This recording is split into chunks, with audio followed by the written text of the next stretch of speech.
पाणी नाही तर माघार नाही. गोसेखुर्द उजव्या कालव्याच्या पाण्यासाठी महिला शेतकऱ्यांचे आमरण उपोषण. गोसेखुर्द प्रकल्पाच्या उजव्या कालव्याचं पाणी उन्हाळी हंगामात शेतकऱ्यांना मिळावे या मागणीसाठी ब्रह्मपुरी तालुक्यातील विविध गावांमधील महिला शेतकऱ्यांनी सायघाटा येथील गोसेखुर्द उजवा कालवा विभाग कार्यालयासमोर आमरण उपोषण सुरू केलं आहे. 15 डिसेंबरपासून सुरू असलेल्या या आंदोलनाला तिसऱ्या दिवशी अधिक तीव्र स्वरूप प्राप्त झाले असून प्रशासनाकडून केवळ आश्वासनांखेरीज कोणतीही ठोस कृती होत नसल्याचा आरोप आंदोलकांनी केला आहे. खेड, मौशी, खंडाळा, ढोरपा, इरवा, टेकडी, कालेता, लाखांपूर, चांदली, काहाली, बोडेगाव, मरार, मेंढा आदी गावातील महिला व पुरुष शेतकरी या आंदोलनात सहभागी झाले आहेत. सरपंच दीक्षा भजनकर यांच्या नेतृत्वाखाली महिला शेतकरी संघर्ष समितीच्या वतीनं हे उपोषण सुरू असून विविध राजकीय पक्षांनीही पाठिंबा दिलाय. प्रकल्पाला 30 ते 35 वर्ष उलटूनही काम अपूर्ण असल्यानं शेतकरी नाराज आहेत. पाणी न मिळाल्यानं धान व इतर पिके धोक्यात आली असून कर्जबाजारीपणा वाढल्याचं आंदोलकांचं म्हणणं आहे. दरम्यान उपोषणकर्त्या दीक्षा भजनकर व सीताबाई नागोसे यांची प्रकृती खालावली होती. 18 डिसेंबर रोजी अधीक्षक अभियंता राजेश पाटील यांच्याशी झालेल्या चर्चेनंतर आमदार बंटी भंगडिया यांनी 20 डिसेंबर रोजी ठोस निर्णय घेण्याचं आश्वासन दिलंय. मात्र प्रत्यक्ष पाणी सोडेपर्यंत आंदोलन सुरूच राहील असा निर्धार आंदोलकांनी व्यक्त केला आहे.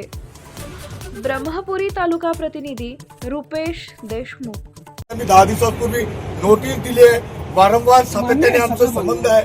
आम्ही रिक्वेस्टच करतो आहोत आणि म्हणून आम्ही डॉक्टर बाबासाहेब आंबेडकरांच्या संविधानाने चालणारे आहोत आणि म्हणून संविधानाने इथे बसलेले आहोत आणि म्हणून मी चॅनलच्या माध्यमातून सांगतो आहोत, जर तुम्ही तात्काळ निर्णय घेतले नाही तर उपोषणकर्त्या महिलांसोबत मी पण इथे बसणार आहे आणि तुम्हाला पण इथे बसावं लागणार आहे. अन्यथा आम्ही शेतकऱ्याच्या वतीने इथे काही तुम्हाला बोलू देणार नाही आहोत. माहित पाहिजे तुमची बाजू काय, त्यांची बाजू काय, त्यांची बाजू आम्ही ऐकली, तुमची बाजू काय आहे. 2010 मध्ये उजव्या कालावर एक भिंत सरकली होती रिटेनिंग वॉल. तर त्याचं रिपेअरिंगचं काम आता आपण हाती घेतलं आहे. गेल्या वर्षी 2024 मध्ये काम चालू झालं आणि ते 6 ठिकाणी असा प्रॉब्लेम आहे आपल्या उजव्या कालव्यावर. 6 ठिकाणी आपल्याला काम करायचं आणि ते काम जे आहे ते साधारणतः किलोमीटर 21 ते 44 या दरम्यान आहे. 6 ठिकाणी आणि त्यातलं काही काम आपण गेल्या वर्षी सुरू केलं. 21व्या किलोमीटरचं काम बऱ्यापैकी पूर्ण झालं मधल्या लेवलपर्यंत आणि तिथपर्यंत आपण पाणी देऊ शकतो यावर्षी 22व्या किलोमीटर. आणि वरिष्ठ स्तरावर आमची चर्चाही झाली. सगळ्या अधिकाऱ्यांशी मी बोललोच होता. तर आमचा असं निर्णय झाला की हे एवढं महत्त्वाचं काम आहे की याच्यानंतर 50 वर्ष पुन्हा कालवायला आपल्याला काहीच होणार नाही. म्हणून परमनंटली हा सोल्युशन आहे आपलं. तर हे काम 24 महिन्याचं आहे, म्हणजे 2 वर्षाचं. अजून त्याचा पिरियड चालू आहे. तर यावर्षी त्याला फुल फ्लेज काम करू द्यावं अशी आमची नियोजन आहे आमचं. 21 ते 44 हां, किलोमीटर 21 ते 44 या दरम्यान जे काम आहे 6 ठिकाणी हे पेंडिंग काम आहे. हां, हे पेंडिंग काम आहे, बांधकाम आहे हे. तर ते पेंडिंग आहे, तर ते करू द्यावं. आणि म्हणजे इरिगेशन आम्ही पाणी रबीला जास्त सोडणं अपेक्षित आहे आणि काही ठराविक 7% एरियाला उन्हाळी धान देऊ शकतो आपण. 60% पूर्ण एरियाच्या. तर गोसीखुर्दमध्ये जवळपास 2 लाख हेक्टर क्षेत्र आहे गोसीखुर्दला. 2,50,800. हां, ते सिंचन क्षमता आहे पण ॲक्च्युली क्षेत्र 2 लाखाच्या आसपास आहे जमीन. आणि चंद्रपूर जिल्हा, भंडारा जिल्हा आणि नागपूर जिल्हा असं 3 जिल्ह्यामध्ये हे पूर्ण क्षेत्र सामावलेलं आहे. तर आमच्याकडे धरणाच्या बॅक साईडला मोठ्या मोठ्या उपसा सिंचन योजना बनवल्या आपण. आणि गेल्या वर्षी आपण खरीप आणि रब्बी मिळून 1.25 लाख हेक्टरला पाणी दिलेलं आहे. मागच्या वर्षी 1.25 लाख हेक्टर, 1,25,000. आणि दरवर्षी आमचं इरिगेशन 10,000 हजारने वाढवायचं प्लॅनिंग आहे. म्हणजे पहिले आपण 90वर होतो, मी आल्यानंतर 1 लाखाच्या वर गेलं ते. म्हणजे असा आमचा प्रयत्न आहे की जास्तीत जास्त 2 लाखापर्यंत घेऊन जायचं हा क्षेत्र. तर त्या दृष्टीने हे कामं होणं आवश्यक आहे कारण इथून पाणीच पास होत नव्हतं. अर्धच पाणी पास व्हायचं कॅनॉलमध्ये 21 किलोमीटरला. आता ते कॅनॉल, ती भिंत आम्ही तोडून टाकली आणि वाईड केला कॅनॉल. त्यामुळे आपलं पाणी पुढे जाऊ शकतं. तर असे जर काम आम्हाला 6 महिन्यात करता आले तर पुढे म्हणजे सिंचनाचं ॲक्च्युअल सिंचन वाढेल पुढच्या वर्षी. कारण पुढे जवळपास 100 गावांचा प्रश्न आहे पुढच्या आणखी. त्यामुळे सगळ्यांचा विचार करूनच आपण काम करत असतो, नियोजन करत असतो. तर माझी म्हणजे नम्र विनंती आहे की आपण हे प्रॅक्टिकल अडचण समजून घ्यावी. तरी सुद्धा आम्ही 2-3 दिवसामध्ये हा निर्णय सुद्धा बदलू शकतो आपण, असं नाही म्हणत मी. पण ते वरिष्ठ स्तरावर म्हणा किंवा काही दुसरे बाबी आहेत, त्याला पंगोर आहेत काही, तर ते सगळं ते माझ्या हातात पिरियड दिला होता तुम्हाला, पिरियड दिला होता पण आज निर्णय नाही झाला. नाही सर, आजच्या स्थितीमध्ये त्या उपोषणकर्त्या दवाखान्यातून आल्या.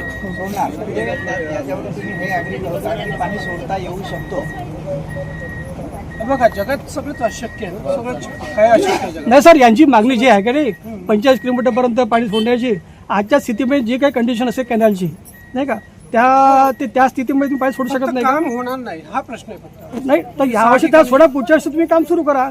हा जो तुम्ही चांगला गोल्डन मीन काढा ना सर. मग तो निर्णय आहे की नाही, तो निर्णय तो वरिष्ठ स्तरावर घ्यावा. किती किलोमीटर पर्यंत काम आहे? 21 ते 44 21 ते 44 6 ठिकाणी काम, 21 ते 44. मागील वर्षभरात सर किती मग काम करण्यात आलं? जवळपास 15% काम झालं आपलं. तरी झालं 500 मीटरचं काम झालं. 500 मीटर. म्हणजे 4.5 किलोमीटर पैकी 500 मीटरचं काम झालेलं आहे. कामं तर बंद आहेत ना?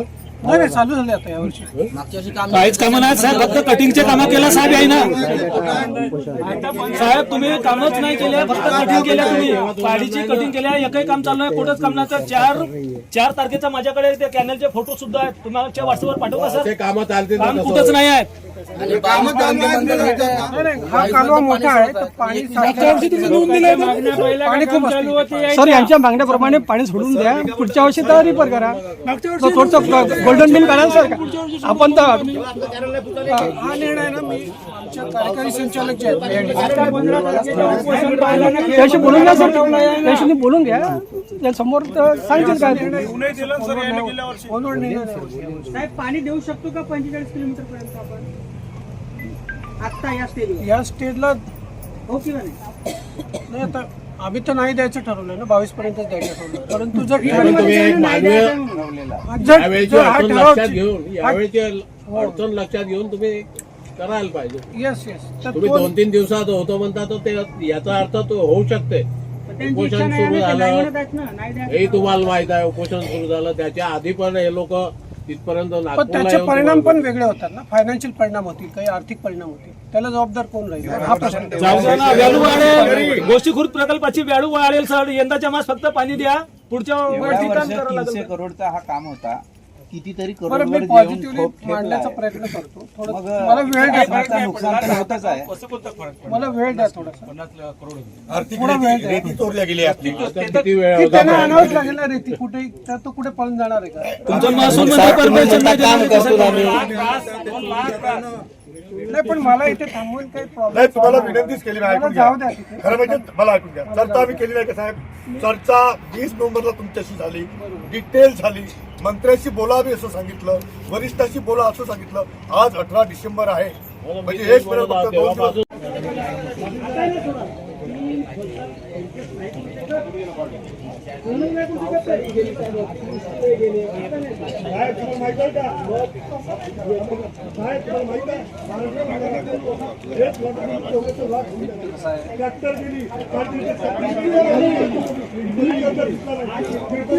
फक्त 1 लाख घेतलं त्यांनी, किडनी विकून 44 लाख.